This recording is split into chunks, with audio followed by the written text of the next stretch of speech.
Hello అండి. నా పేరు డాక్టర్ కారెడ్డి శ్రీధర్ రెడ్డి. నేను general laparoscopic surgeon and laser సర్జన్‌ని. నేను ట్రీట్మెంట్ రేంజ్ హాస్పిటల్ కూకట్పల్లి, హైదరాబాద్‌లో అవైలబుల్‌గా ఉంటాను. ఫిస్టులాస్ అంటే ఏంటి? ఫిస్టులాలో చాలా రకాలు ఉంటాయి. ఇంట్రాస్పెక్ట్రిక్ అని చెప్పి, ట్రాన్స్పెక్ట్రిక్ అని, అండ్ కాంప్లెక్స్ ఫిస్టులాస్ అని, సింగిల్ కర్వీలినియర్ ఫిస్టులాస్ అని, సింపుల్ ఫిస్టులాస్ అని చాలా రకాలు ఉంటాయి. సో, ఈ ఫిస్టులలో రకాలను బట్టి మనం ఎంఆర్ఐ ఫిస్టోగ్రామ్ చేసుకున్న తర్వాత, దానిలో రకాన్ని బట్టి మనం ట్రీట్మెంట్ ప్లాన్ చేసుకున్న తర్వాత, దీనికి లేటెస్ట్ చికిత్స ఏంటి అంటే లేజర్ సర్జరీ. ఈ లేజర్ సర్జరీ అడ్వాంటేజ్ ఏంటి అంటే ఎటువంటి కోత కుట్లు లేకుండా లీస్ట్ డ్యామేజ్ చేసుకుంటూ మనం ఆ ఏరియాలో సర్జరీ చేయడం జరుగుతుంది. మామూలుగా ఓపెన్ సర్జరీ అయితే చాలా పెద్ద కోత పెడతాం కాబట్టి 2 నెలలు బెడ్ రెస్ట్ అవసరం పడుతుంది. 2 నెలలు డ్రెస్సింగ్స్ అవసరం పడుతుంది.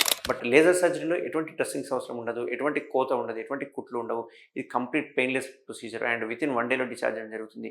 పేషెంట్ యథావిధిగా వాళ్ళ డ్యూటీస్‌కి వెళ్ళిపోవచ్చు. రికరెన్స్ రేట్ చూసుకుంటే కూడా ఓపెన్‌తో కంపారిజన్ చేస్తే లేజర్‌లో తక్కువ రికరెన్స్ రేట్ ఉంటుంది. కొన్ని ఫుడ్ హ్యాబిట్స్ గనక, లైఫ్ స్టైల్ గనక చేంజెస్ చేసుకుంటే మనం కంప్లీట్‌గా మళ్ళీ ఫిస్టులాస్ రాకుండా కంప్లీట్ అరికట్టొచ్చు. సో, ఎవరికైనా లేజర్ ఫిస్టులా సర్జరీస్ కావాలంటే తప్పకుండా టీఆర్‌హెచ్‌లో నేను అవైలబుల్ ఉంటాను. నన్ను మీట్ అవ్వండి. Thank you very much.